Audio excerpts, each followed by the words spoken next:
ಅಧ್ಯಕ್ಷರಾದ ಡಿ.ಕೆ. ಶಿವಕುಮಾರ್ ಅವರೇ, ಹಿರಿಯ ಸಚಿವರಾದಂಥ ಎಚ್. ಮುನಿಯಪ್ಪನವರೇ, ಕಾರ್ಯಾಧ್ಯಕ್ಷರಾದ ಚಂದ್ರಪ್ಪನವರೇ, ಇವರೆಲ್ಲ ಸ್ನೇಹಿತರೆ, ಸಮಯದ ಅಭಾವದಿಂದ ಹೆಚ್ಚು ಮಾತನಾಡಲಿಕ್ಕೆ ಹೋಗಲ್ಲ. ಇವತ್ತು ಮಾಜಿ ಪ್ರಧಾನಿ ಜವಾಹರ್ಲಾಲ್ ನೆಹರೂರವರ ಪುಣ್ಯತಿಥಿ. ಇದು 50 ವರ್ಷದ ಪುಣ್ಯತಿಥಿಯವರು. ಇಡೀ ದೇಶಾದ್ಯಂತ ಈ ದಿನವನ್ನ, ಅವರ ಪುಣ್ಯತಿಥಿ ದಿನವನ್ನು ಆಚರಣೆ ಮಾಡಿ ಅವರ ದೇಶಕ್ಕೆ ಮಾಡಿರ್ತಕ್ಕಂಥ ಸೇವೆಯನ್ನ ಸ್ಮರಿಸಿಕೊಳ್ತೀವಿ.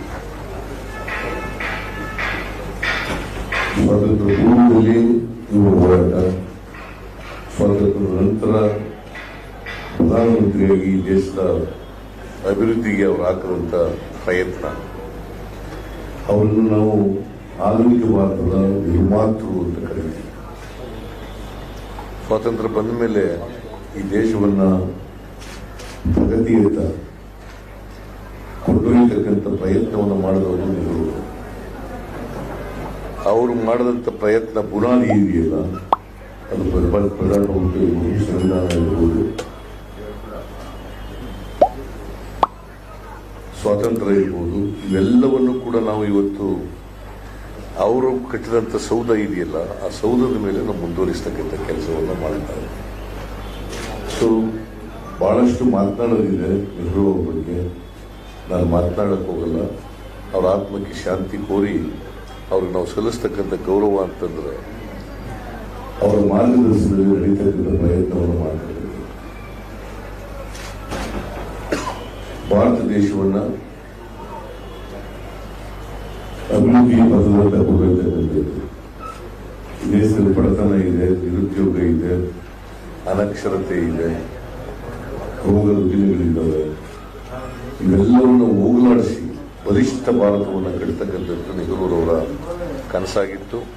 ಆ ಕನಸನ್ನು ನನಸು ಮಾಡಲಿಕ್ಕೆ ನಾವೆಲ್ಲ ಪ್ರಯತ್ನ ಮಾಡತಕ್ಕಂಥ ಗೌರವ ಇಂಥ ಮಾತುಗಳನ್ನು ಹೇಳಿ ಅವರನ್ನು ಸ್ಮರಿಸಿದಂತ ನಾನು ಮಾತು ಮುಗಿಸ್ತೇನೆ. ಶಾಂತಿ ಶಾಂತಿ ಶಾಂತಿ ಶಾಂತಿ, ಏನೇನಾದ್ರೂ ಶಾಂತಿ ಇರಬೇಕಲ್ಲ. ಗೌರವಾನ್ವಿತ ಮುಖ್ಯಮಂತ್ರಿಗಳೇ, ಸನ್ಮಾನ್ಯ ಶ್ರೀ ಸಿದ್ದರಾಮಯ್ಯನವರೇ, ನಮ್ಮ ಹಿರಿಯ ಸಚಿವರಾದಂಥ ಎಚ್. ಮುನಿಯಪ್ಪನವರೇ, ಕಾರ್ಯಾಧ್ಯಕ್ಷರಾದಂಥ ಚಂದ್ರಣ್ಣವರೇ, ಎಲ್ಲ ಶಾಸಕ ಮಿತ್ರರೇ, ಪಕ್ಷದ ಪದಾಧಿಕಾರಿಗಳೇ, ಸ್ನೇಹಿತರೆ, ಇವತ್ತು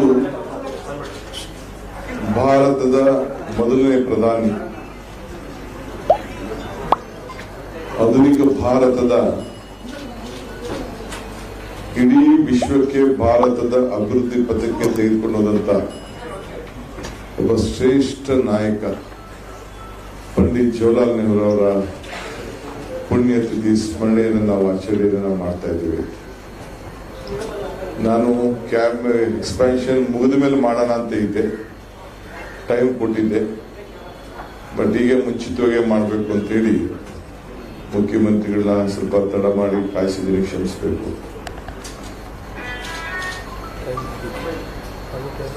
ಇನ್ನೊಂದು 10 ನಿಮಿಷಕ್ಕೆ 5 ನಿಮಿಷಕ್ಕೆಲ್ಲ ನಾವಲ್ಲಿ ಇರಬೇಕು.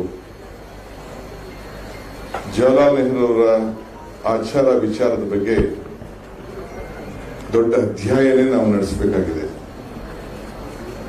ಪಂಡಿತ್ ಜವಾಹರ್ಲಾಲ್ ನೆಹರು ಮಾಡಿದಂಥ ಪಂಚವಾರ್ಷಿಕ ಯೋಜನೆ ಇಡೀ ದೇಶದಲ್ಲಿ ಆವತ್ತಿನ ಕಾಲದಲ್ಲಿ public sector industries, science, technology ಮತ್ತು ಹಸುವನ್ನು ನೀಗಿಸಲಿಕ್ಕೆ ತೆಗೆದುಕೊಂಡಂತ ನಿರ್ಧಾರಗಳು, ವಿದೇಶದ ಜೊತೆ ಪಡೆದಂತ ಸಂಬಂಧಗಳು, ಭಾರತದ ಸಂವಿಧಾನವನ್ನು ಗಟ್ಟಿಯಾಗಿ ಇಡಲಿಕ್ಕೆ ಆಗ್ತಂತ ಒಂದು ಬುನಾದಿ, ಇವೆಲ್ಲ ಕೂಡ ಮರೀಲಿಕ್ಕೆ ಸಾಧ್ಯ ಇಲ್ಲ.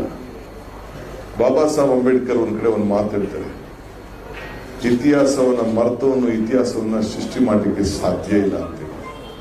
ಹಂಗೆ ಈ ದೇಶಕ್ಕೆ ಒಂದು ದೊಡ್ಡ ಇತಿಹಾಸವನ್ನ ಸೃಷ್ಟಿ ಮಾಡಿದ್ದಾರೆ.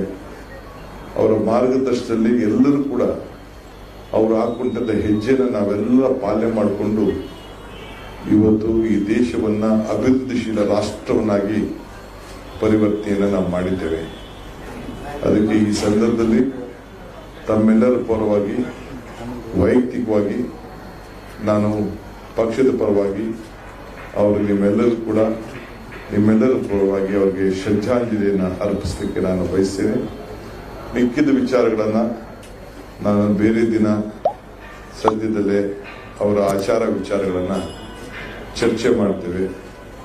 ಮಿಕ್ಕಿದ ಬೇರೆ ಎಲ್ಲ ಈಗ ನಾನು ಗವರ್ನರ್ ಅವ್ರಿಗೆ ಮುಖ್ಯಮಂತ್ರಿಗಳು ಟೈಮ್ ನಿಗದಿ ಮಾಡೋದ್ರಿಂದ ಪ್ರತಿಜ್ಞಾ ಸ್ವೀಕಾರ ಸರಿಯಾದ ಗಳಿಗೆಲೆ ನಾವು ಪ್ರಾರಂಭ ಮಾಡೋದ್ರಿಂದ ತಾವು ಅನನ್ಯತೆ ಭಾವನೆ ಮಾಡಬೇಕು, ಎಲ್ಲರೂ ಕ್ಷಮಿಸಬೇಕು. ಬೇರೆ ಸಂದರ್ಭದಲ್ಲಿ ನಾವು ಚರ್ಚೆ ಮಾಡ್ತೇವೆ. ಮುಖ್ಯಮಂತ್ರಿಗಳು ಕೂಡ ಈ ಸಂದರ್ಭದಲ್ಲಿ ನಿಮಗೆ ಶುಭವನ್ನ ಹಾರೈಸಿ ನಮ್ಮ ರಾಷ್ಟ್ರ ನಾಯಕರಿಗೆ ಒಂದು ಮುನ್ಸಿಪಲ್ ಕಾರ್ಪೊರೇಷನ್ ಅಧ್ಯಕ್ಷರಾಗಿ ಪ್ರಧಾನಮಂತ್ರಿ ಸ್ಥಾನವನ್ನ ಏರಿದಂತ ಒಬ್ಬ ಧೀಮಂತ ನಾಯಕ ಪಂಡಿತ್ ಜವಾಹರ್ಲಾಲ್ ನೆಹರು, ಅದನ್ನು ಕೂಡ ನೀವೆಲ್ಲ ಕಾರ್ಯಕರ್ತರು ತಲೆ ಗಮನಕ್ಕೆ ಇರಲಿ ಅಂತ ಹೇಳಿ ನಾನು ಹೇಳ್ತೀನಿ. ನಮಸ್ಕಾರ.